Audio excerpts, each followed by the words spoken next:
is that the last two national champions, Florida and UConn, are hitting their stride. Now, when you have championship pedigree, it takes a little bit more to knock you out. When you have championship pedigree, it takes a little bit more to remove you from what you obviously feel is rightfully yours. Now, we saw that last year with UConn. UConn last year was not nearly in the same class as it was in 23 and 24. And UConn last year, I want to remind everybody, did not have Liam McNeely, its best player, for a month due to an injury. Now, with that said, UConn nearly beat Florida, the eventual national champion, in the round of 32. Florida lost a little over a week ago at home against Auburn and came out with a vengeance this week. Dominated South Carolina and Columbia, and then ripped through Alabama on Sunday like a chainsaw through butter, 100-77. Florida had 72 points in the paint. Now, with that said, Florida's front court is not something that we need to be concerned about here. It's a proven fact, and I think it's really a consensus, that this Florida team is going to go as far as its backcourt takes it. And I think that's the reason why today you should be so encouraged as a Florida Gator fan, because Boogie Fland is playing the best basketball that he has played since he's been a Florida Gator. 15, 8 assists, 8 steals against Alabama on Sunday. And in his last 5 games, his assist-to-turnover ratio is an impressive 26-7. Those are the types of numbers that you were not seeing early in the season.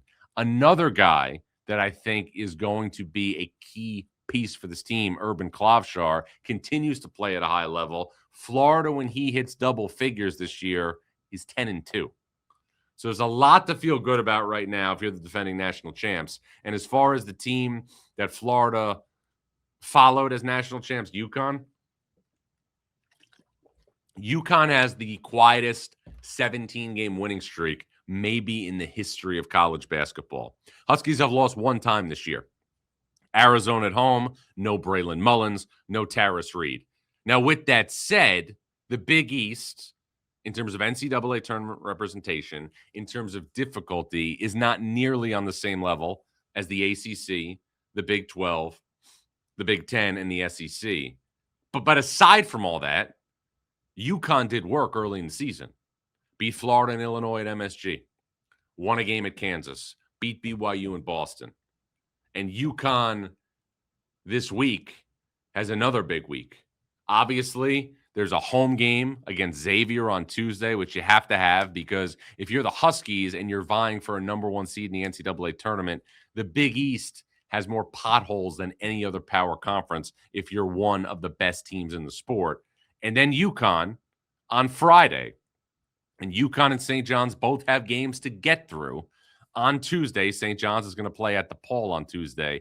But if these two teams get through their respective games on Tuesday, that sets up, in my opinion, the most anticipated regular season game that we could have this season in college basketball, Friday night at Madison Square Garden. Now, this is obviously going to be a much bigger focal point on Thursday's show.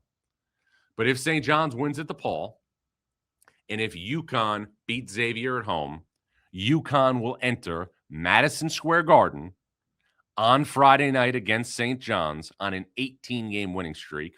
And if St. John's beats DePaul in Chicago on Tuesday night, the Red Storm will enter that game on an 8-game winning streak. Dan Hurley will be on one side. Rick Pitino will be on the other. I'm going to save more of this for later in the week because I think it's a little premature because they both have games on Tuesday. But that's looming right now in the clouds. Another thing, when you talk about under-the-radar transfers nationally, I think we're undervaluing what Silas Demery Jr. is doing for UConn at the most important position on the floor.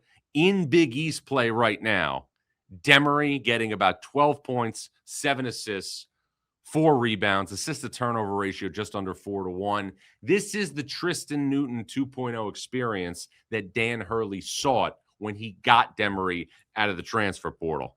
Tarris Reed has played well the last 5 games. He is a obvious Massive, massive piece in the middle, especially when he stays on the floor for more than 20 minutes. So there's all good vibes right now with, but UConn is 1 win away and St. John's is 1 win away, in my opinion, from playing in what will be the most anticipated regular season game that we have during the 25-26 season. I know Duke and Carolina are playing on Saturday. I can't wait to watch it. Wilson against Boozer, Tobacco Road. North Carolina's playing really good basketball. Hubert Davis has stabilized that program, 17-4.